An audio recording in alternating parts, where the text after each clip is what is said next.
Hey guys, welcome to the second Captain Vitus Show Q&A. We just hit 400 subs. I'm hyped about it. We're all hyped about it.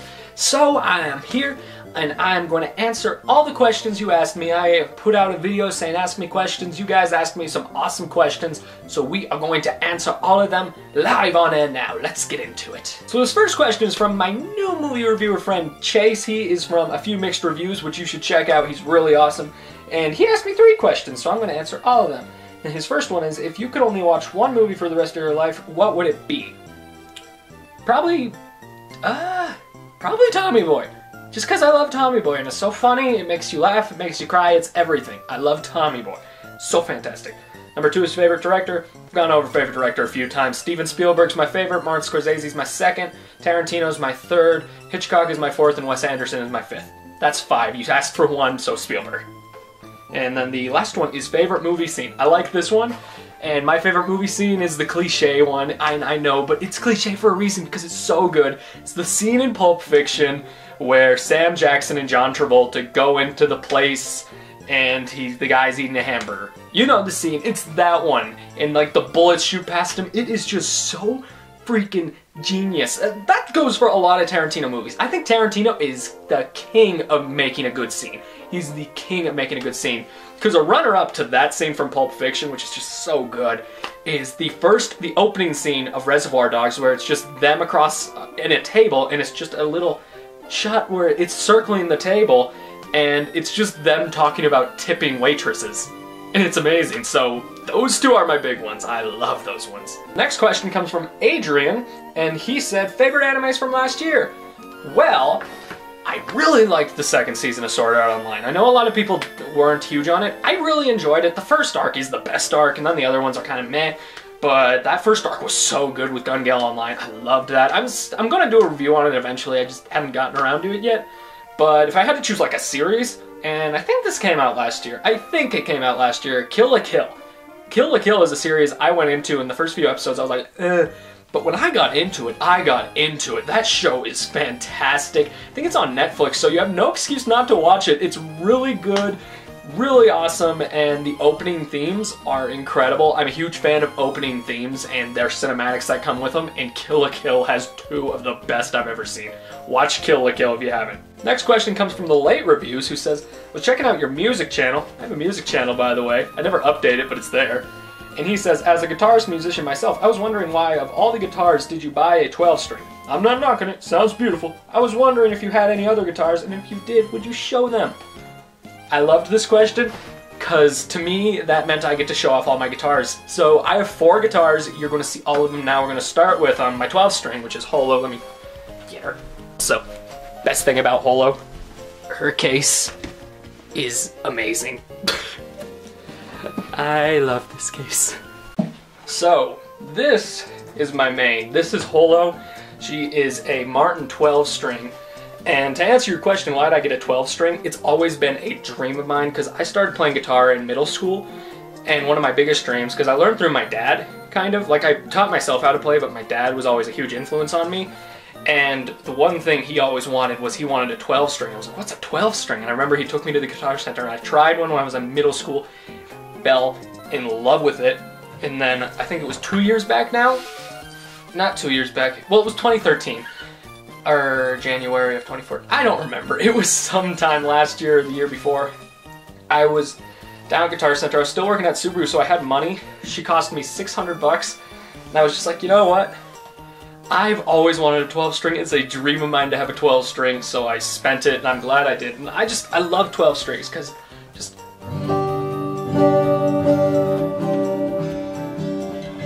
They just sound so beautiful, like that Boston song Amanda. Tomorrow's so far away. Like, that song only sounds amazing on a 12-string. I love these things, but I could talk about her all day. Let's talk about my other guitars.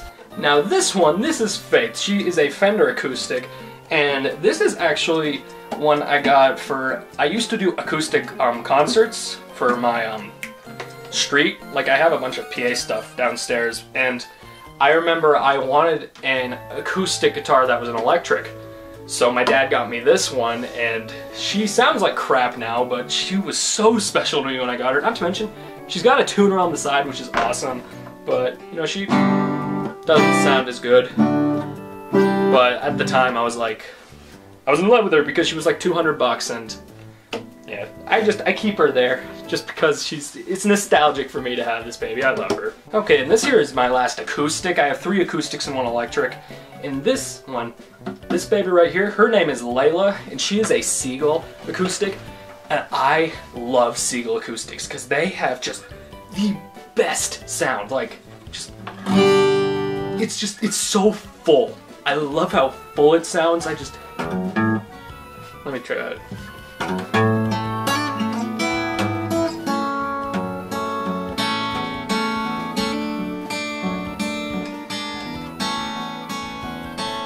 Like, I love these things. They are so full and beautiful sounding. This one is technically my dad's, but we kind of share because I love her too, and she is a beauty. I love this guitar so much. The only issue is she kind of smells, but I live with it. I live with it. Last up, we have my full electric guitar. This is Charlene. She is an Epiphone SG, and I've always wanted an SG. I've always wanted a Les Paul too. I still haven't gotten one, but Charlene was actually a present for my 8th grade graduation, and I can't even tell you. Like, before I used to do these, I used to do covers of rock songs on my Facebook page, and me and Charlene rocked it. And I'm not going to play her for you right now because she's so out of tune, because I hardly ever find time to get downstairs to my actual basement setup anymore, but I still love this baby. Not to mention, she's the opposite problem of Layla, where she smells like incredible. Like, I have friends over to jam, and they always ask to smell her case, because for some reason it's incredible. But yeah, Charlene is special to me. She is named after Amy Adams in The Fighter, because I love Amy Adams. By the way, all my guitars are named after something. Faith, I don't remember what she's named after, actually. This is Amy Adams in The Fighter. Holo, which is my 12 string, is named after the main character in Spice and Wolf. And Layla is named after the Eric Clapton song Layla, because Eric Clapton's my favorite guitar player of all time. So yeah, those are my guitars, guys. Now you know a little bit more about the musical side of me. Okay, the next question comes from H. Hudson, who's an awesome subscriber. I love that dude. And he has 3 questions as well, so I'm going to answer all of them because I'm a cool guy. I am. And his first question is, if you could live the life of a famous actor, who would it be?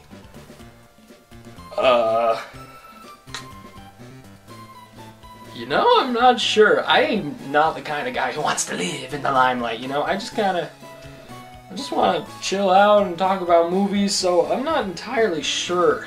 But, yeah, I don't know. Maybe whoever's married to the hottest chick. That. Then his second question is, which movie would you walk over broken glass to be the lead role in? Well, I think Die Hard, because I'd have to walk on broken glass anyway. Yeah, I don't know, like, I'd like to say something dramatic and beautiful, but I'm a dude. I dream about all day being in a crazy action movie like Die Hard. The only problem with Die Hard is he doesn't really save the girl. She kind of still divorces him, but you know what I mean. Something like Die Hard's, I don't know, something like that. And then his last question was, which actress would you have co-star with you? Well, you know, I think Amy Adams would have to co-star with me, and it would be like Die Hard if they didn't get divorced. That. The next question comes from Caitlin Thurston, who says, she also had a few questions. First one is, how do you feel about books being split into 2 movies? You know, I'm not one of those people who complains about it a lot, because it's just like, oh, I love this universe, and now I can see it more. But at the same time, I've had that mentality until I saw the last Hobbit movie, where I was just like, that was kind of bland, you know? Like, it just felt kind of empty. So my thoughts are kind of changing on it, just kind of. I still don't mind it, just because it's just like, I like franchises, and I like seeing them every year, and I think, I don't know. I don't have a problem with them. Then her second question is, do you think there were any Oscar snubs this year? Oh yeah. Oh yeah. Like, first off, the obvious one, Lego Movie not getting nominated for Best Animated Feature. I still, like, I can't sleep because that just angers me in my sleep. I just sit there like, oh, like, angry and stuff. That's insane to me. For best directors, I think we really should have seen David Fincher in there for Gone Girl and Ava DuVernay for Selma. Like, I would have taken, who was the guy? The guy, Morton Tildum, take him out of there. I loved Foxcatcher, but take Bennett Miller out of there and throw those two in there, because they're the ones who deserve it. And then there's the best actor category, where it's like, we have two incredible performances that didn't get even nominated, and that is David Oyelowo in Selma and Jake Gyllenhaal for Nightcrawler. And honestly, if I was a member of the Academy and I had those 5 nominations, which the nominations were Steve Carell, Bradley Cooper, and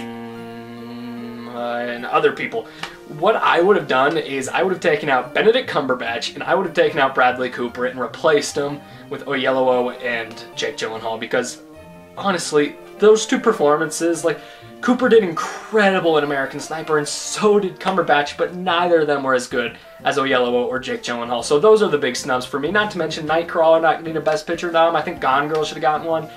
I could go on, but I won't. Oh, Foxcatcher not getting a Best Picture nom. That's one. Okay, I'm going to stop before I start yelling. Then our third question is, and if your life were a movie, who would you want to play you? Probably a young Robert De Niro, because I've been told I look like a young Robert De Niro. So, yeah, him. Next question comes from Random Mr. 411. I like that name. And his first question is a random question. What's your favorite pizza? Which I responded to, I love you for that first question, because that's just, it's a random question. I dig it, and that's not like I have a crazy answer either. I like pepperoni pizza. And sometimes I'll put the bacon on it. I like the stuffed crust pizza. That's what I like. I like the stuffed crust. I tried the stuffed crust with the bacon on my birthday. Honestly, it tasted like a heart attack, which was great, but it wasn't as good as I was hoping it would be, so I think just the normal stuffed crust. And I don't like sauce. I don't like red sauce. I'll only have it if it's Pizza Hut, but if it's not Pizza Hut, I don't get red sauce with it, so that. And then his next question is, what's your definition of film, and what's your favorite book to film adaptation? Definition of film?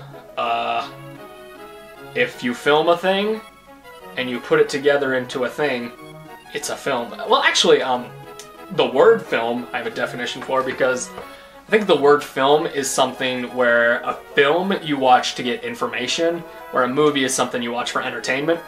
Like, that probably doesn't answer your question, but that's what I think. Then your second one with my favorite book to movie adaptation. Oh, jeez. Oh, it's the cliched answer, but Lord of the Rings. Lord of the Rings is just phenomenal, but if I had to choose just, like, one movie, there have been so many, and I'm actually normally a fan. Oh, what's wrong with me? Jaws! Of course it's Jaws! What is wrong with... I'm sitting here wondering, there's a shark behind me. That's my favorite horror movie of all time! Of course it's Jaws! Jaws! The next question is from Frank L., who is awesome. This dude is awesome to me, so I love him for it. And he asked a few questions. His first one was favorite foreign movie. And I was actually thinking about this question last night, and what I want to say is Seven Samurai. Why I don't say it is because I haven't seen it. I'm also going to exclude animated movies because they would rule this list. Of course it's Spirited Away, but as far as foreign films, probably Oldboy. I love Oldboy. I even liked the remake. I didn't think the remake was all that bad, but the original is phenomenal. It is so good. Watch that movie. It is good. And of course there are a ton of others that I just can't remember, but yeah, Oldboy is my big one. Then his second question is, you did an awesome review of The Interview recently. Do you have a favorite political satire movie? Examples, Team America or Dr. Strangelove? Well, I love both of those movies. I actually think Dr. Strangelove is my favorite Kubrick movie, which a lot of people are like, oh really? Over like A Clockwork Orange and The Shining? Yeah, Dr. Strangelove, that movie's hysterical. I love Team America with a passion, but I'm gonna have to go with Borat. I think Borat is a masterpiece. That movie is so funny, it is so just bad. Like, it's bad. You're watching it and you're just like, oh my god, this is so mean, but I love it. That movie is just phenomenal. I actually did a project on that movie in high school and I got 100% on it. That's how much I love Borat. Then his last question is, I love artsy movies sometimes as I found them interesting, such as The Virgin Suicides, Bernie, Sideways, but once in a while you get a movie that is full of itself like The Artist. Yuck, I love The Artist. You shut your mouth. I'm just kidding. Be nice, but I love The Artist. And he says, can you name your 3 artsy independent movies in your top 3 movies that want to be artsy but are just full of themselves? That's a big question. I can probably only give you my favorites, actually. and I can't even do that really. I'd say a more recent one that I think was artsy and it paid off was Under the Skin. I thought Under the Skin was a masterpiece. Like, I thought that movie was a masterpiece. Another one is Enemy. Enemy felt very artsy, and that one was really freaking good. And yeah, so those two are some of my favorites that are like artsy. But let me think about the other question. Okay, so artsy movies that are full of themselves, that's a great question, and one that probably has a lot of answers. But the one movie that I can really think of, and it's actually a movie I quite like, but I can tell it's full of itself, is The Tree of Life, because that movie was just like, oh, look how artsy I am, I'm so artsy, ah! And it was just, there was like so many volcanoes, like why? Why? I don't know, it was just, there's probably a better answer for you on that, but Tree of Life is the one that comes to mind. I know I've said, oh, I'm so artsy once in a review, but I cannot remember where, so let's just go Tree of Life and call it good. Okay, and now we have our last question of the day. It's come from William Tallman, who says, he has a few questions as well. He says, favorite sci-fi movies, question mark. Obviously Star Wars, but I will say my second favorite sci-fi movie of all time, which a lot of people don't really talk about when they're talking the best of all time. I think Total Recall with Arnold Schwarzenegger is one of the greatest sci-fi movies of all time. That movie is so phenomenal, and nobody really ever brings up, like everyone loves Total Recall, but no one's ever like talking about how great it really is. Total Recall, people, that movie is just sci-fi perfection. I love it. Next question, favorite sequels or remakes? I was just talking about Star Wars. The greatest sequel of all time is Empire Strikes Back. That's incredible. I like remakes though, because I like that question more. Like, first off, let me say, I'm fine with remakes. Like, so many people bitch and moan about remakes. Oh, we need a remake of this. Well, sometimes we get really good movies. Like, I've heard people complain, oh, Scarface is getting a remake. Guess what? Scarface was a remake. So that's what I really like. But my favorite is The Departed. Martin Scorsese's The Departed. People are like, oh, remakes suck. I'm gonna go watch The Departed. Guess what? The Departed is a remake of Infernal Affairs, which is a movie I've owned for like over a year. I still haven't watched it. But The Departed is so freaking good, and it's a remake, and I love it. The Departed is the reason I'm all for remakes. I'm just like, because sometimes we get amazing films. So The Departed, yo. Next question is, what movie scared you as a kid? Jurassic Park 3 did scare me a lot as a kid. It was scary. The one scene in Toy Story, the scene in the end of Toy Story where all the toys come to life, that scared the crap out of me. I'm sure there are a ton more. I know I used to be terrified of everything, but those are the ones I can think of on the top of my head. Oh wait, no! Spirited Away! Spirited Away, which is my favorite animated movie of all time now. That movie scared the crap out of me the first time I saw it. That one! That one! Next question is, if you could only watch 3 movies for the rest of your life, what would they be? Okay, well for one, I already answered this question kind of. Tommy Boy, definitely, definitely Tommy Boy. I will also throw in, let me like look at my movies right now.